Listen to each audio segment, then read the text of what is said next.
Bonjour à tous, mesdames, messieurs, ladies and gentlemen, bonjour et bienvenue pour cette 9e et dernière étape du Tour de France de la stratégie d'accélération en santé numérique. Welcome for this 9th and final stage of the Tour de France of the Digital Health Acceleration Strategy. Après la région Île-de-France, la région Occitanie, l'Auvergne-Rhône-Alpes, la Nouvelle-Aquitaine, Provence-Alpes-Côte d'Azur, Hauts-de-France, la Réunion, la Bretagne, c'est dans notre dynamique région Grand Est que se termine ce périple à Strasbourg et que nous avons le plaisir d'accueillir aujourd'hui la délégation du numérique en santé, accompagnée de l'Agence du numérique en santé, sur le thème des coopérations transfrontalières au bénéfice des parcours de soins, en écho à la fin de la présidence française du Conseil de l'Union européenne.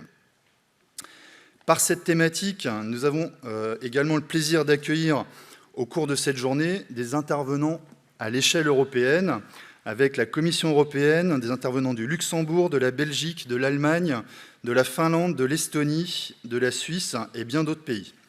C'est la raison pour laquelle ces interventions pourront se tenir en anglais ou en français et que nous aurons l'appui des traducteurs que nous remercions. The theme of this day is cross-border cooperation for the benefit of healthcare pathways. So, we will have the pleasure of welcoming speakers for the European Commission, Luxembourg, Belgium, Germany, Finland, Estonia, Switzerland, and many other countries. This conference will be held both the English and French. You have the Channel 1 is English, Channel 2 is French. And I'll be speaking French, and thank you for taking translation headphones if necessary. Vous avez été nombreux à répondre présents à cette journée, puisque nous comptons pas moins de 32 intervenants de multiples pays, et un total de 170 participants, 70 à peu près en présentiel, 70 en visioconférence. Je me présente, je suis Jonathan Lotz et j'ai le plaisir de vous accompagner au cours de cette matinée en qualité de maître de cérémonie. En tant que directeur de Pulsi, le groupement régional d'appui au développement de la e-santé de la région Grand Est, je me réjouis d'être associé à cette initiative, d'une part sur le plan de la rencontre des acteurs qui font la transition numérique d'aujourd'hui et de demain, à savoir l'écosystème de la santé, celui de la recherche universitaire et celui du développement économique. À l'heure où nous généralisons mon espace santé, l'identité numérique de santé et les autres socles du Ségur numérique, à l'heure où notre région généralise les fonctionnalités e-parcours, de partage régional d'imagerie médicale, à l'heure où nous portons la stratégie régionale de la feuille de route de télémédecine, il reste de nombreux chantiers à mener. L'état de l'art nous projette vers la télésurveillance des patients, vers la médecine personnalisée, vers l'aide au diagnostic et à la prescription, vers le traitement naturel du langage et sa standardisation, vers la responsabilité populationnelle, vers l'intelligence du traitement des flux vidéo. Si ces promesses technologiques ne sont plus à démontrer, il reste à travailler leur implémentation cohérente pour les professionnels de santé, pour les patients, et à les inscrire dans les organisations. Ces adoptions impliquent également que nous traitions la question de la formation initiale et continue des utilisateurs, des chercheurs et des développeurs. J'ai la conviction que c'est à travers ces rencontres que nous ferons naître les progrès qui nous permettront de mieux soigner les patients, de préserver le temps disponible aux soignants et de développer le tissu économique des développeurs de solutions.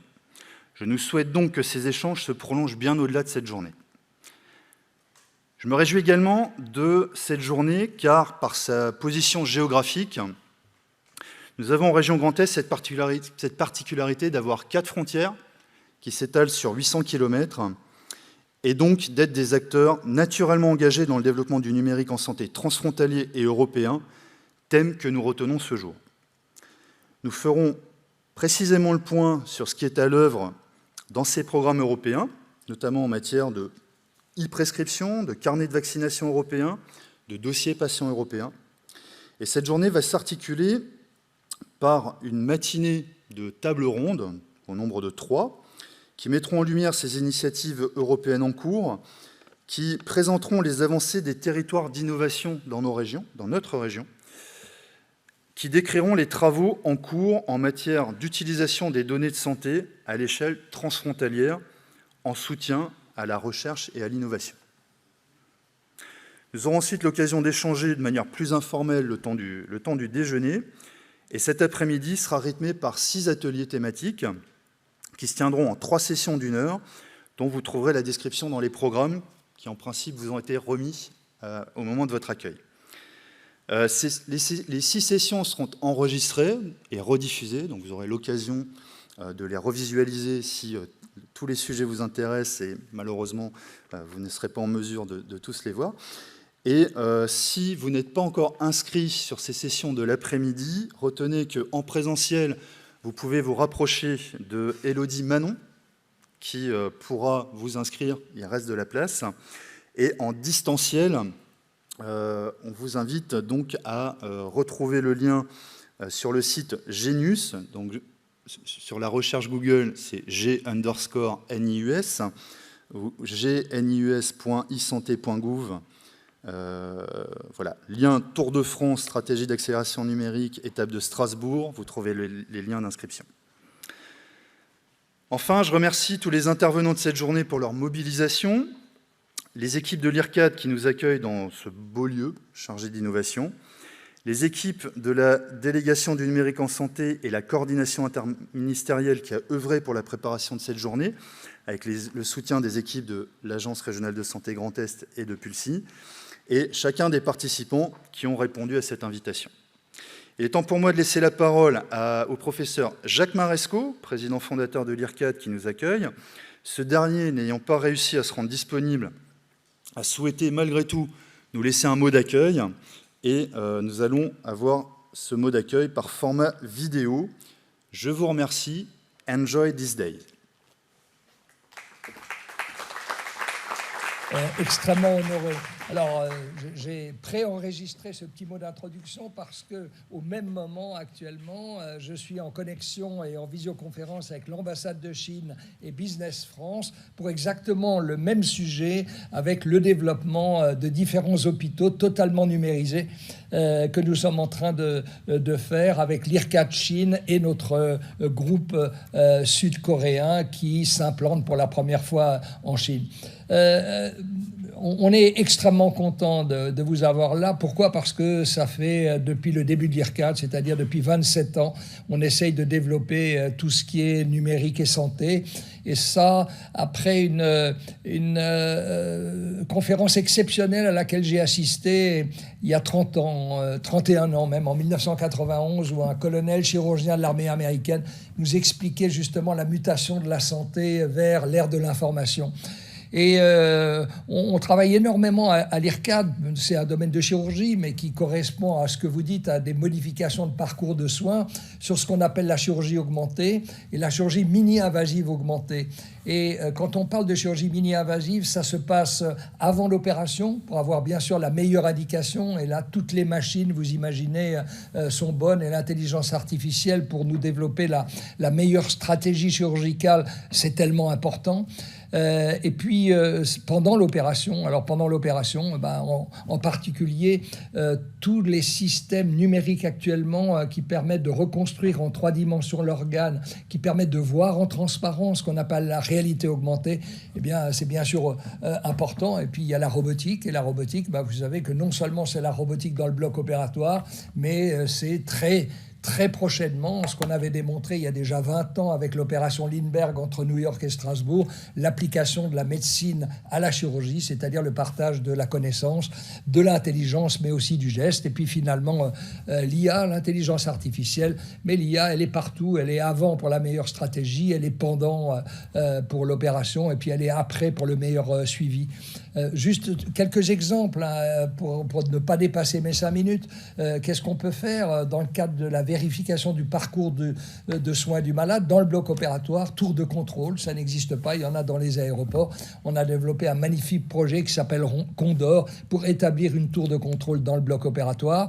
Et puis comment l'intelligence artificielle va permettre de donner des alarmes aux chirurgiens si la machine s'aperçoit que les différentes étapes de la chirurgie ne correspondent pas aux recommandations internationales. Et puis en post-opératoire, et c'est là où le parcours va être totalement modifié, c'est-à-dire que l'hôpital va devenir une plateforme technologique, et on sait par le programme ERAS, Enhanced Recovery After Surgery, que le malade doit quitter l'hôpital, même après une opération lourde, 24 heures, 48 heures après. Et pour ça, il faut qu'il soit vraiment sûr qu'il est encore mieux surveillé que s'il était à l'hôpital. Et on a convaincu, il y a maintenant 4 ans, une start-up californienne de venir à Strasbourg. Cette start-up s'appelle RDS. Elle aura peut-être l'occasion d'intervenir ce matin. C'est extraordinaire, c'est un patch. Et vous voyez que ce patch eh bien, permet de suivre à distance un malade avec, vous voyez, 8 paramètres vitaux, l'électrocardiogramme en permanence, la saturation d'oxygène, les mouvements respiratoires, les détections de chute, la température, etc. Ça veut dire que l'hôpital est en train de changer complètement et il n'y a plus de personnel, oui, d'accord, mais le personnel, et notamment les infirmières, doivent s'occuper des malades qui sont dans l'hôpital. Et le malade qui, à 24 heures ou 48 heures, peut partir dans une structure indépendante qu'on appelle, nous, hospital pour patients connectés. Ça va tout modifier. Et alors, moi, je vois qu'aujourd'hui, vous le faites surtout en transfrontalier. J'avoue que, bien sûr, on travaille aussi beaucoup avec nos collègues allemands. Mais ce concept qu'on développe sur les modifications du parcours de soins, ben, vous voyez qu'on le fait un petit peu à travers le monde. On le fait avec le Brésil, où il y a 2 IRCAD. On le fait avec l'Afrique au Rwanda. On le fait avec le Liban, l'Inde, Taïwan, la Chine. C'est quand même amusant de voir qu'au Rwanda, le Rwanda en Afrique, est devenu vraiment ce qu'on peut appeler la digital country en Afrique. Et c'est sûrement avec nos collègues développeurs, chercheurs en intelligence artificielle à Kigali qu'on développe le plus rapidement énormément de programmes pour justement le suivi du malade pendant l'intervention chirurgicale, mais également après l'intervention chirurgicale. Et je termine juste, puisque je vous dis qu'on est en ce moment avec la Chine et avec l'ambassade de Chine et Business France. Voilà notre partenaire SK, qui est un énorme groupe sud-coréen qui se lance dans le healthcare pour la première fois en Chine. Eh bien, est en train de construire des hôpitaux, les hôpitaux de demain, c'est-à-dire le premier hôpital autour de l'IRCAD va avoir 700 lits ambulatoires. Pourquoi? Parce qu'ils considèrent que le malade ne doit plus rester à l'hôpital. Et ils vont faire un 2e, un 3e et un 4e jusqu'en 2025. Et le projet est ensuite d'en faire une centaine en Chine. Donc voilà, on est tous à l'IRCAD des passionnés de ce qu'on appelle le numérique et la santé. Ça a été extrêmement difficile pour nous de le développer. On faisait de la télémédecine transfrontalière avec la Suisse, avec l'Allemagne en 1994. Ça s'appelait un programme européen qui s'appelait THESUS. Et on a eu énormément de mal à le développer. Il a fallu attendre le Covid pour que tout d'un coup, tout le monde puisse communiquer. Alors, je vous souhaite un excellent séminaire. Je suis de tout cœur avec vous et je regrette d'être juste 2 étages au-dessus, mais c'était un engagement que j'avais depuis plusieurs mois. Ayez un très bon séminaire. Au revoir. Merci au professeur Maresco pour ces propos introductifs. Madame Virginie Quéré, directrice générale de l'ARS, nous charge de l'excuser. Ses obligations ne lui ont pas permis d'être avec nous aujourd'hui et elle est représentée par monsieur Laurent Dalmas, directeur de la qualité, de la performance et de l'innovation à l'Agence régionale de santé Grand Est. Merci Jonathan. Bonjour à toutes et à tous. Merci au professeur Maresco et à ses équipes pour son accueil au sein de l'IRCAD, institut qui, comme ça l'a été présenté dans son mot d'introduction, fait rayonner le savoir-faire français en chirurgie non invasive et robotisée dans le monde entier. Au nom donc de la directrice générale de l'ARS Grand Est, Virginie Quéré, que je vous prie de bien vouloir excuser, c'est un plaisir et un honneur que d'accueillir la dernière étape du Tour de France de la stratégie d'accélération du numérique en santé, organisée par la délégation du numérique en santé, que je remercie pour leur présence aujourd'hui à Strasbourg. Cette étape est en effet particulière car tournée vers nos voisins européens et se veut fondamentalement à dimension européenne. Ce 29 juin marquant la fin de l'actuelle présidence française, je crois que c'est demain en fait la vraie date, mais on y est, cet événement est l'occasion de mettre en avant les initiatives européennes. Il reflète aussi l'identité transfrontalière de cette région. Jonathan Lotz a eu l'occasion de le rappeler en introduction. Cette région Grand Est, qui est au cœur de l'Union européenne, donc, est frontalière de 4 autres pays avec plus de 800, près de 800 km de frontières. Ces besoins d'échanges transfrontaliers existaient avant le Covid. La collaboration transfrontalière sur les sujets de veille et de sécurité sanitaire s'est intensifiée et a dû faire face à de nouveaux défis au regard de l'ampleur de la crise, des mouvements de la population, les résidents, les transfrontaliers et autres voyageurs, avec des échanges qui se sont densifiés, dont la fréquence a évidemment augmenté entre nos pays, toujours avec un besoin de sécurisation du partage des données, malgré le volume des données qui a évolué de façon exponentielle. Et tout cela pour assurer effectivement un contact tracing efficace et encore une fois dans le respect des règles de sécurité liées à la manipulation de ces données de santé. Je suis donc ravi de vous accueillir tous et aussi nombreux à Strasbourg afin d'évoquer la stratégie d'accélération santé numérique d'une part et de pouvoir faire une focale sur les coopérations transnationales d'autre part.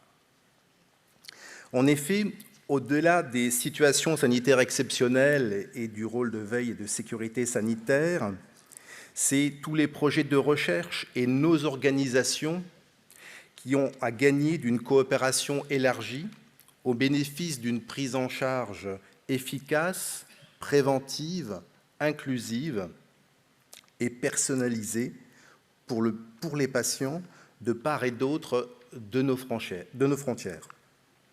Pour cela, il est nécessaire de comprendre comment se structurent et s'articulent les parcours de soins entre et dans chacun de ces 4 pays. Comment s'effectuent les collaborations dans la pratique? Quelles leçons et initiatives peuvent être partagées et capitalisées? Le tout dans un espace de confiance européen qui permet des échanges de données sécurisés et garant du cadre éthique. C'est donc l'objectif de cette rencontre. Aujourd'hui, plusieurs projets et initiatives transfrontalières vous seront exposés. L'ARS Grand Est est pleinement inscrite dans la ligne consacrée par la stratégie de transformation numérique dont elle partage la priorité autour d'un socle numérique depuis longtemps. De la télémédecine aux outils de e-parcours, en passant par les dispositifs d'orientation et les solutions de télé-AVC, l'ARS Grand Est et son bras armé, qui est le GRAD Pulsi, sont des catalyseurs de la mise en œuvre de cette politique volontariste, et ce, avec l'appui et la collaboration de l'ensemble des acteurs de l'écosystème e-santé en région. Je remercie donc pour leur contribution à l'organisation de cette rencontre, le GRAD, je l'ai déjà cité, merci Jonathan, Alsace Biovallée, Grand Innov, l'Université de Strasbourg, at last but not least, la DNS, avec une dédicace particulière pour Louisa de la part de toute l'équipe e-santé de l'agence. Je remercie également tous les participants et les intervenants qui, vous l'avez compris, seront nombreux pour de nombreux et intéressants projets, ainsi que les organismes, start-up et personnalités qui animeront les ateliers de cet après-midi.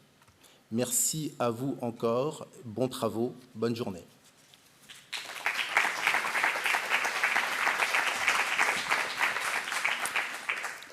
Merci Laurent Dalmas, et la transition est parfaite puisqu'on va laisser la parole à Louisa Stövö de la délégation ministérielle du numérique en santé, directrice projet.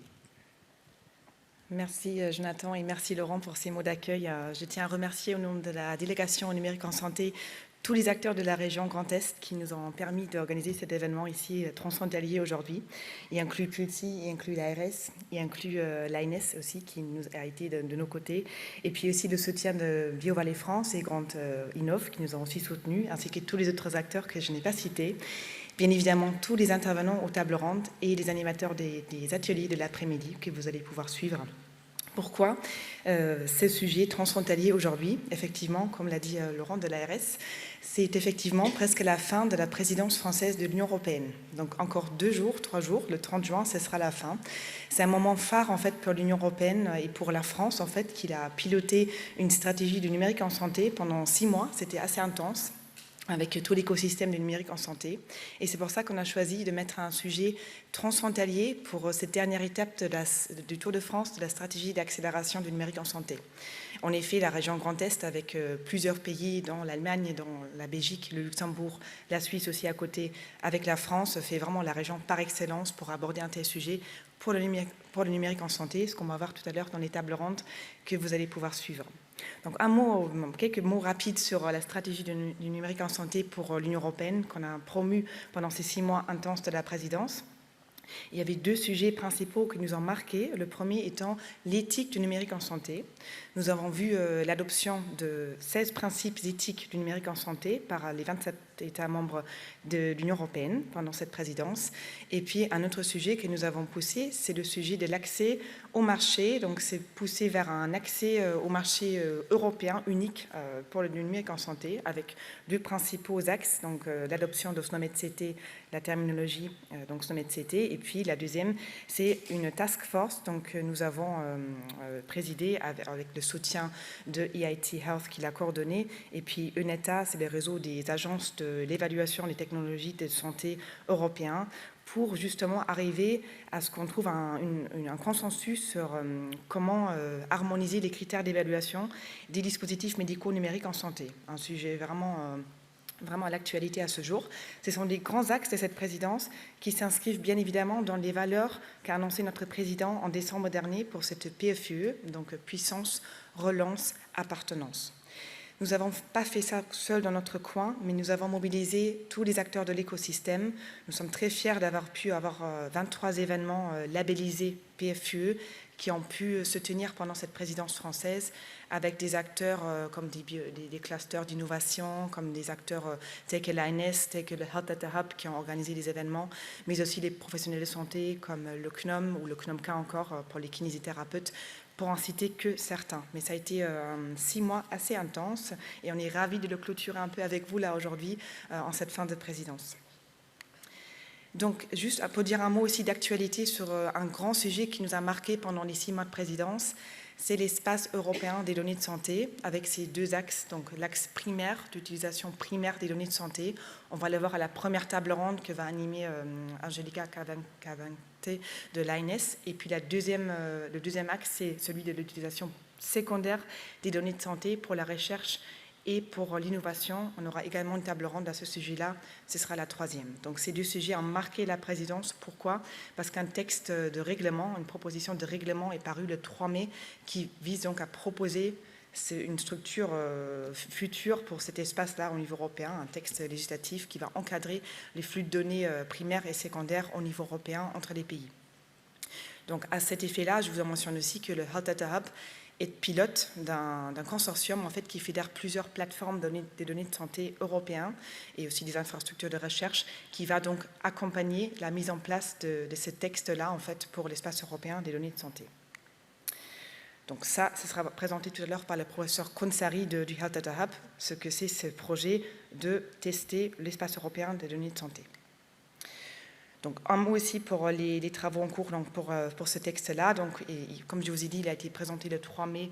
Donc là, pendant tout l'automne, il y aura encore des négociations, des consultations, mais on aura encore au moins pour 12 mois, même 18 mois, pour que ce texte puisse être publié au journal officiel de l'Union européenne. Et je vous dis juste un mot, encore une fois, sur les principes éthiques. Pour nous, ça a été vraiment une belle aventure dans le sens où ces principes éthiques que je vous ai mentionnés à l'instant sont la clé de lecture de ce texte d'espace européen des données de santé. Donc, avec les chapitres qui sont donc d'inscrire le numérique en santé dans un cadre de valeurs humanistes, donner la main aux personnes sur le numérique en santé et sur leurs données de santé, développer un numérique en santé inclusif et mettre en œuvre un numérique en santé éco-responsable. Donc on est très content d'avoir pu, dans le cadre du eHealth Network, qui s'est tenu du 1er au 2 juin à Paris, donc c'est les réseaux en fait des DNS européennes qui s'est réunie, qui prend des décisions, qui a été assez actif aussi pendant la crise sanitaire avec le certificat Covid, entre autres. Donc ça, c'est vraiment quelque chose qu'on espère que sera pris en charge ensuite par la présidence tchèque, qui suivra donc la présidence française à partir du 1er juillet, et ensuite la présidence suédoise à partir du 1er janvier 2023.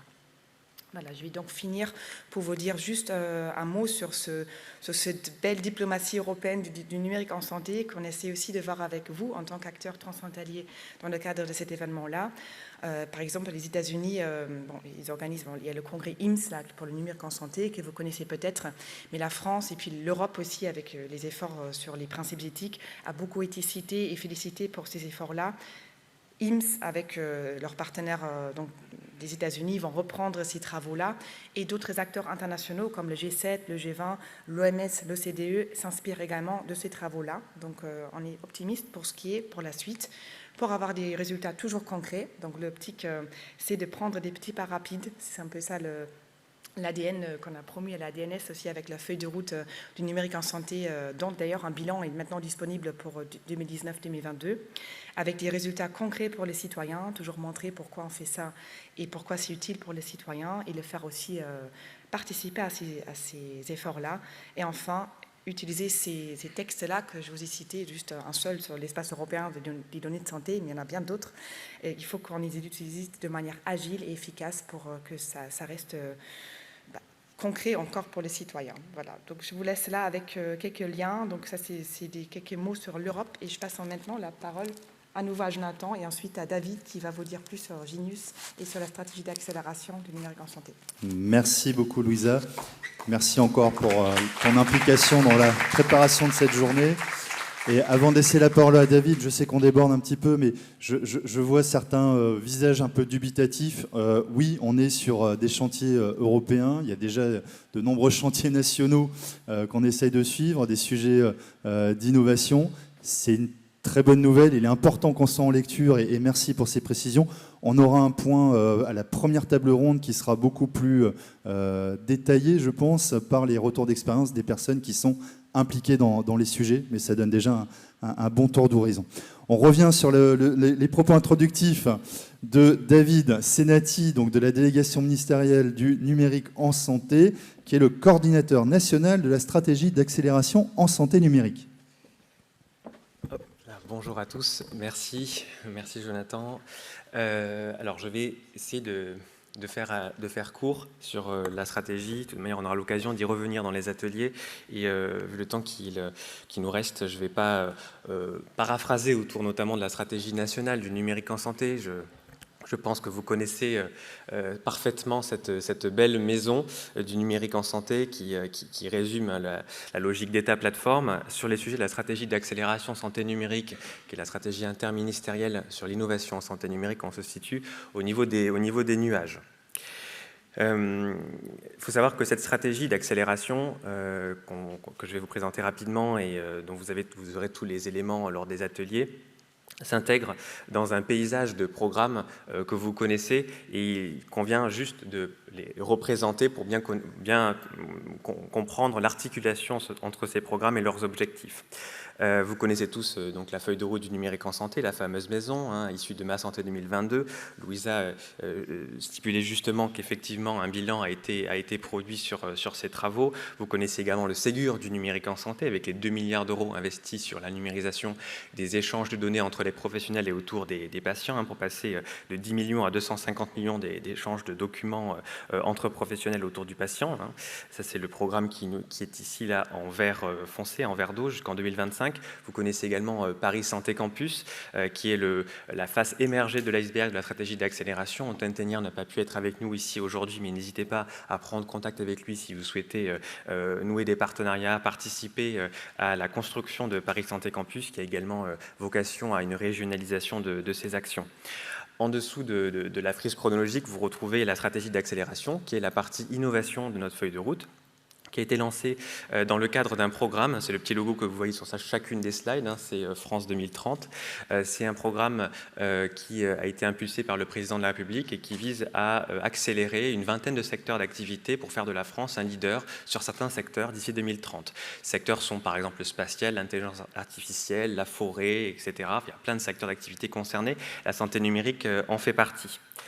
On a la chance d'avoir la chance d'être sélectionné parmi la vingtaine de secteurs d'activité qui sont promus. Et d'avoir un budget important, 670 millions d'euros qui sont alloués à l'innovation en santé numérique. C'est la première fois qu'on a un programme interministériel sur le numérique en santé, où l'ensemble des ministères concernés parlent d'une seule et même voix, c'est-à-dire le ministère de la Santé et de la Prévention, le ministère de l'Économie et des Finances, le ministère de l'Enseignement supérieur et de la Recherche et les services du Premier ministre. On a élaboré cette stratégie en écoutant l'ensemble des partenaires qui font le numérique en santé, dont vous faites partie, avec une large consultation publique et des interviews avec l'ensemble des parties prenantes. Alors en pleine crise sanitaire, je vous avoue que ça n'a pas été simple à élaborer, mais on a passé 6 mois à cette élaboration. La stratégie est organisée autour de 35 actions et de 5 axes qui sont présentés ici sous forme de ce pas de tir qui vient déployer cette stratégie autour de la formation, de la recherche, de la maturation des projets, c'est-à-dire du développement de la R&D des premières étapes industrielles des projets innovants, de l'expérimentation et de l'évaluation et du déploiement à large échelle, dont l'action que Louisa a présentée tout à l'heure sur l'harmonisation clinique fait partie. Juste, je voulais focaliser sur certaines actions. Je ne vais pas être très long parce qu'il ne nous reste plus beaucoup de temps et que, honnêtement, on va la réaborder plus tard dans la journée. C'est les actions en faveur notamment de la formation. Un effort inédit est alloué à la formation numérique en santé. Ça a été dit tout à l'heure par mes collègues de l'ARS et du GRAD sur les enjeux de formation font partie des priorités. On ne va pas arroser du sable si l'ensemble de l'écosystème derrière n'a pas confiance et n'est pas formé, acculturé à l'utilisation de ces outils. Ça passe par la création de modules en santé numérique dans l'ensemble des cours de tous les professionnels de santé dès la rentrée universitaire prochaine. Cet été, un arrêté transversal va paraître pour rendre obligatoire la formation au numérique en santé pour l'ensemble des professionnels de santé médico-sociaux. C'est la première fois qu'un arrêté de ce type est pris aussi large, puisqu'il va concerner l'ensemble des professionnels. À terme, on aura 210 000 professionnels de santé formés et l'ensemble de tous les professionnels seront formés à la fin de leurs études. Ça veut dire en gros 28 heures de cours, 2 crédits ECTS dans l'ensemble des cursus universitaires de ces professionnels.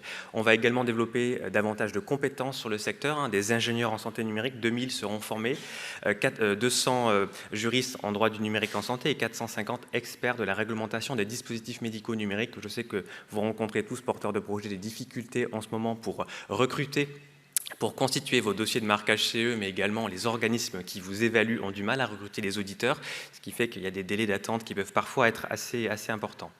Un programme de recherche est également en cours de lancement avec l'INSERM et l'INERIA. Ensuite, également, des guichets sont ouverts et régulièrement ouverts, des guichets que vous connaissez probablement déjà, IDEMO, qui s'appelait à l'époque PSPC, où une attention particulière est portée au projet autour de l'imagerie, et notamment l'imagerie interventionnelle, on en a parlé tout à l'heure. Des projets également, donc là c'est en consortium principalement pour IDEMO, avec des projets plus monopartenaires, on va dire, autour du guichet Innov de la BPI, alimenté de 15 millions d'euros par an, qui s'ouvre tous les semestres, autour de l'imagerie interventionnelle, bien sûr, comme je le disais, des dispositifs médicaux numériques, la santé mentale et l'accessibilité de la télésanté. Tous les autres projets sont également éligibles à ces guichets, c'est juste là des thématiques privilégiées. Également d'autres actions que vous connaissez également, je ne vais pas les détailler parce que elles ont déjà largement été relayées dans le Tour de France et vous avez été partie prenante pour certains de ces appels. L'appel à projet évaluation qui vise à cofinancer les essais cliniques des dispositifs médicaux numériques, 100 millions d'euros sur 5 ans, c'est-à-dire 20 millions d'euros par an, sont attribués à cet appel à projet. La première relève a été clôturée, les auditions ont été menées et les résultats ne vont pas tarder à arriver pour cette première relève de cette année. Donc, pour les autres et ceux qui n'auraient pas été pris, ou ceux qui n'ont pas eu le temps de candidater, ou ceux qui souhaitent candidater l'année prochaine, ne vous inquiétez pas, la deuxième relève va s'ouvrir d'ici la fin de l'année. L'appel à projet tiers-lieu d'expérimentation, également doté de 63 millions d'euros, qui vise à créer 30 terrains d'expérimentation pour tester vos solutions innovantes sur l'ensemble du territoire, être au plus près des professionnels et des citoyens pour tester dans les premières étapes de développement vos produits, pour vérifier leur adéquation notamment avec la réalité du terrain. Et un sujet également qui nous tient particulièrement à cœur sur l'accès au marché, c'est la possibilité, dans le cadre de la LFSS 2022, d'accéder plus facilement au remboursement grâce à la prise en charge anticipée qui va vous permettre d'accéder au remboursement de manière anticipée pendant 12 mois. Donc je ne détaille pas, mais c'est un gros sujet dont on parlera à son lancement dans les prochains mois. Également pour vous parler de Genius, notre guichet interministériel à destination des porteurs de projets en santé numérique. C'est une démarche inédite portée par l'ensemble des agences et des partenaires institutionnels du numérique en santé. Je ne vais pas les lister, vous voyez, ils sont 9, mais également portés par l'ensemble des ministères contributeurs de la stratégie d'accélération. C'est notre façon à nous de parler d'une seule et même voix et de vous simplifier la vie dans vos procédures administratives, dans la connaissance de la réglementation, le repérage dans l'écosystème, l'accès à des financements. N'hésitez pas à nous suivre sur les réseaux sociaux, sur LinkedIn, à suivre notre podcast et à suivre l'ensemble de nos actualités. Pour tous les partenaires également associés à un cluster pôle de compétitivité avec qui on co-conçoit des nouveaux services, n'hésitez pas également à relayer tous vos événements que l'on met en avant sur Genius, sur le site, dans la newsletter, etc. Genius a également vocation à développer un service international dont on présentera le service cet après-midi qui sera lancé dans les toutes prochaines semaines. L'objectif de ce Tour de France, et je remercie à nouveau l'ensemble des partenaires qui ont été cités et remerciés plusieurs fois, mais à mon tour de les remercier pour l'ensemble de leurs contributions, et effectivement notamment Louisa et l'équipe internationale, l'équipe de l'ANS qui ont fait un travail formidable, et vous avez vu le programme est très très riche aujourd'hui. Je crois qu'on a l'étape la plus riche du Tour de France, c'est la dernière, et bravo à tous. Les objectifs de ce Tour de France étaient de venir à votre rencontre de manière assez humble, de vous présenter nos actions, nos avancements. On n'a pas toujours tout réussi, on n'a pas toujours tout raté. On est ici aussi pour échanger et améliorer nos futures actions, puisque la stratégie s'inscrit dans un cycle jusqu'en 2025. Et donc on aura largement l'occasion de lancer de nouvelles actions. N'hésitez pas à nous en faire part. Et voilà, comme on l'a dit tout à l'heure, c'est la 9e et dernière étape du Tour de France 2022. Ne vous inquiétez pas pour ceux qui sont en ligne, qui sont dans les régions qui n'ont pas fait l'objet d'une étape. On viendra vous voir, on a 5 ans devant nous pour venir à votre rencontre. Voilà, merci à tous et bonne journée.